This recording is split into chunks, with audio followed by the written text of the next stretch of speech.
Bismillahirrahmanirrahim. Assalamualaikum warahmatullahi wabarakatuh. Bismillah, alhamdulillah, rabbil ni'mati wa la hawla wa la quwwata illa billah. Allahumma shalli ala sayyidina Muhammad wa ala ali sayyidina Muhammad. Amma ba'd. Ikhwani rahimakumullah. Salam rahayu untuk kita semuanya. Pada kesempatan malam hari ini kita ingin menguak misteri tentang tafsir mimpi yang banyak terjadi gitu kan. Mimpi-mimpi yang didapat beberapa orang gitu kan, dan juga ada beberapa yang pernah datang ke sini atau curhat atau tentang cerita-cerita gitu kan, tentang mimpi ditemui sosok wali gitu kan, sosok orang berjubah gitu kan ya, dan maksudnya mengasih amalan-amalan gitu kan, dan amalannya diamalkan itu siapa dan maksud tujuannya apa, dan banyak hal sih gitu kan, banyak hal misteri-misteri dari mimpi-mimpi tersebut. Dan mimpi itu datangnya dari siapa, ini khususnya mimpi tentang para wali gitu kan, mimpi tentang para wali dan amalan-amalan yang khusus mendatangkan, ada beberapa amalan yang mendatangkan maksudnya mimpi-mimpi tersebut.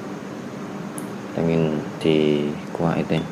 Jadi sebelum masuk ke dalam konten kita hari ini, jangan lupa di subscribe, like, share, komen. Uang parkir. Yang pernah masuk ke dalam mimpi yang mewujud sebagai sosok wali, ulama, orang yang berjubah. Ya Allah, fafatin. Takut nyombong. Hadir masuk.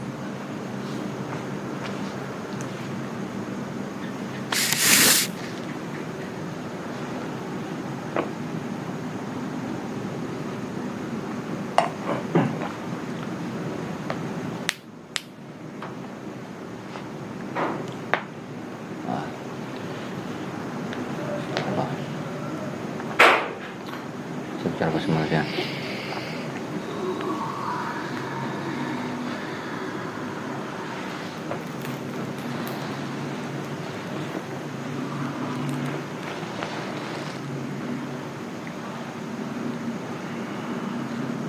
Secara kesemuanya ini dengan siapa?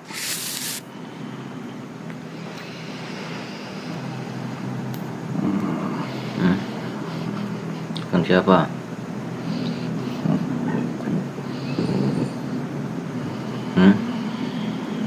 Dengan siapa?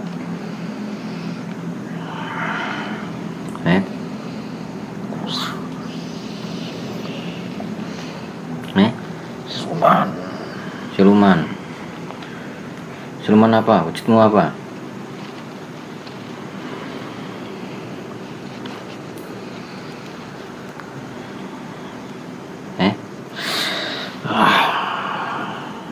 Bakar.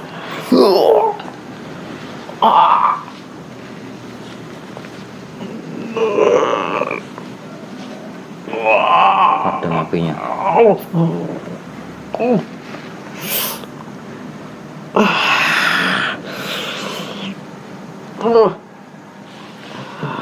Siapa kamu? Siluman. Wujudnya apa? Aku harimau. Harimau. Dari mana? Aku dari gunung. Dari gunung mana? Gunung Semeru. Gunung Semeru.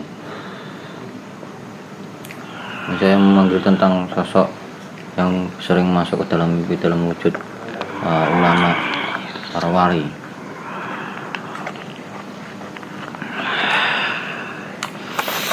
Ya, aku pernah masuk. Iya. Oh, jadi yang ngasih itu maksudnya apa? Ngasih mimpi-mimpi itu apa?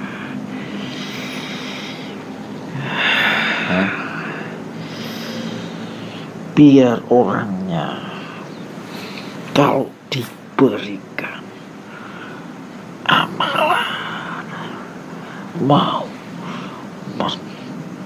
mengamalkan. Kamu ngamalkan. Oh, kamu sudah Islam berarti ngasih amalan itu? Belum. Belum Islam. Apakah semua yang mengasih amalan dalam mimpi atau yang berwujud sosok orang yang berjubah berjenggot itu semuanya sudah Islam? Belum. Tapi kok menyerupai Islam dan memberi amalan-amalan yang indikasinya ke Islam? Kami diperintah iblis Perintah untuk agar orangnya itu punya kelebihan. Kelebihan seperti apa? Bisa pengobatan dan lain-lain. Nah, pengobatan itu berarti asalnya sumbernya dari Ya dari kami. Nanti biar banyak yang datang.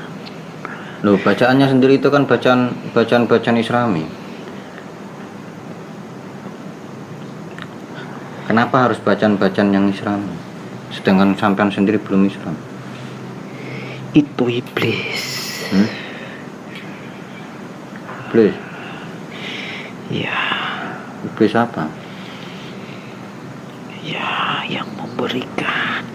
Oh, jadi yang memberikan informasi tersebut iblis. Bacaan-bacaan tersebut iblis. Iya. Sampean cuma bertugas mengasih itu dan berwujud sebagai wujud. Kami disuruh mewujud. Akibat efek orang yang mengamalkan tersebut. Ya nanti kami bawa untuk dikasih disetor. Apakah semua orang itu pasti dimimpikan seperti itu? Apakah hanya orang-orang yang tertentu? Orang yang punya keinginan keilmuan. Orang yang punya keinginan keilmuan. Itu ada waktunya. Ada waktunya. Walaupun bacaan-bacaannya baik, walaupun itu bacaan baik. Ya kami menyesatkan yang dekat dengan mereka. Menyesatkan dengan yang berbau agama. Oh. Jadi kamu falsemu seperti itu.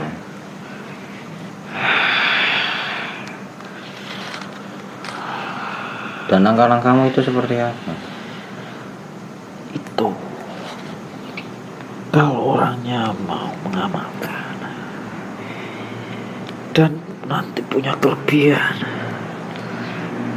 nanti akan banyak orang datang minta tolong. Terus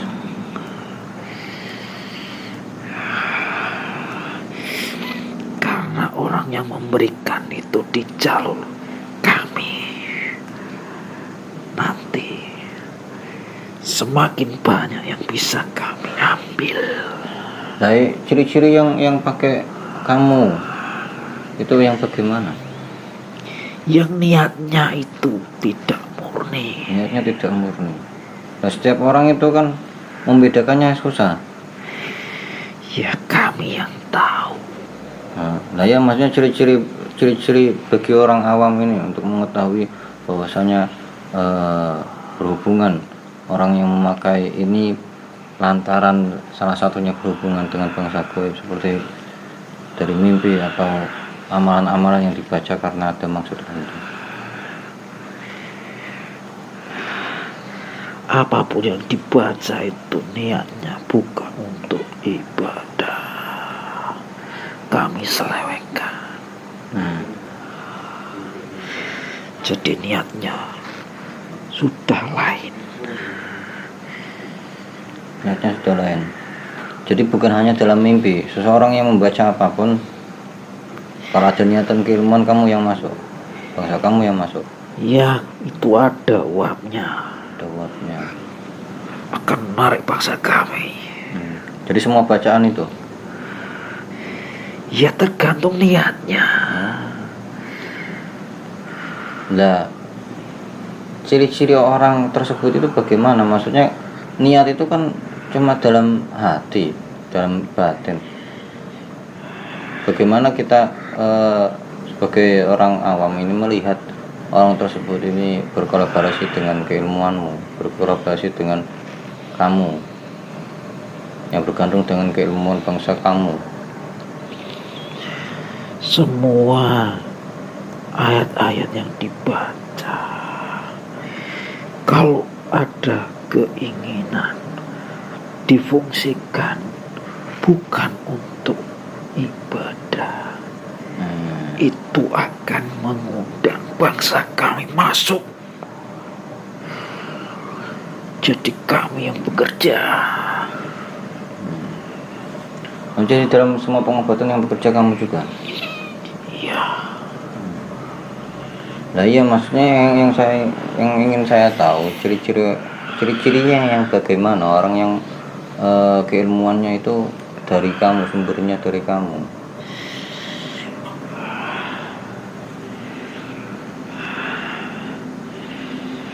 Itu rahasia. Rahasia, nggak bisa diungkapkan itu.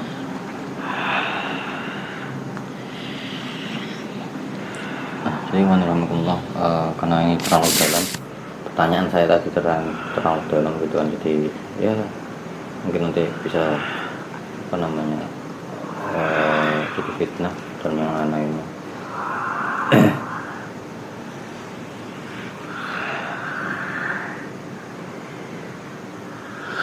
Nah, kalau orang yang sudah berhasil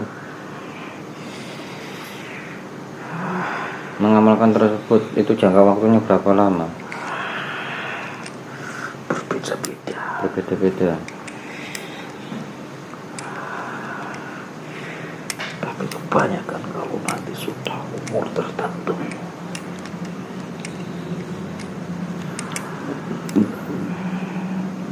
nah jadi sosok yang bagaimana caranya menyerupai sosok-sosok tersebut? kalau di alam mimpi itu kami lebih mudah. Lebih mudahnya bagaimana? Ya, kami tinggal menyerupai apa yang menjadi apa itu.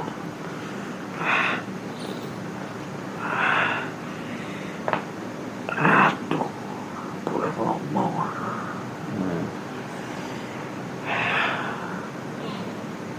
Jadi sesuai menyerupai apa yang diinginkan seseorang tersebut. Kalau orang tersebut fanatik dengan si A, maka orang memuji ini si A. puja-puja, Oh betul. yang diagung-agungkan. Oh betul. Jadi itu karena terdeteksi dari uap yang kelihatan. Iya.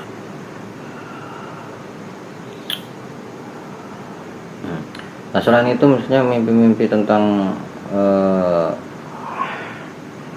apa sih ciri-ciri mimpi yang datang dari kamu itu, apa yang bagaimana? Dari bangsa gaib. Mimpi-mimpi yang dari bangsa gaib yang ingin menyesatkan.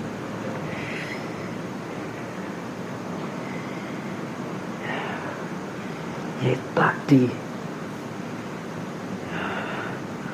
yang memberikan sesuatu yang bisa merubah keyakinan orang.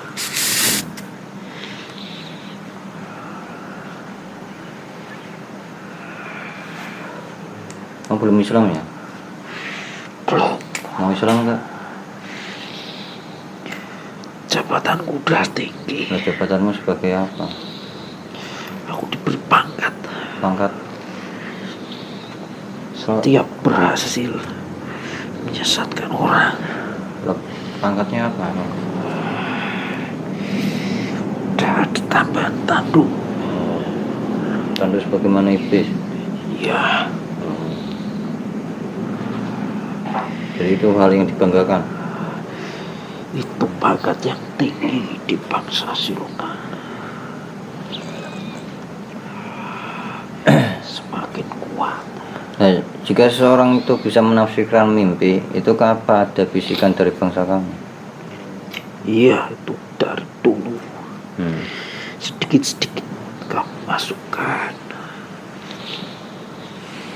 dicocokkan. Kan kami bisa betul.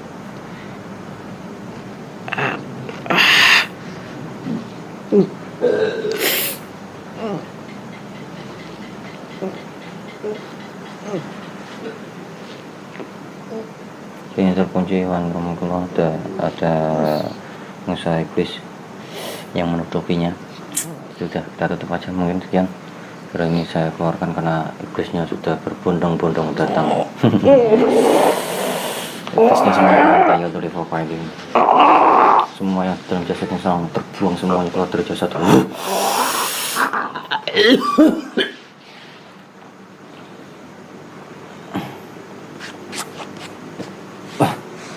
Jadi karena kita mengusik ketenangan mereka, jadi banyak dari bangsa mereka bersandar diri dan membungkam dia dan secara paksa menarik untuk keluar biar tidak mengetahui banyak hal yang disampaikan.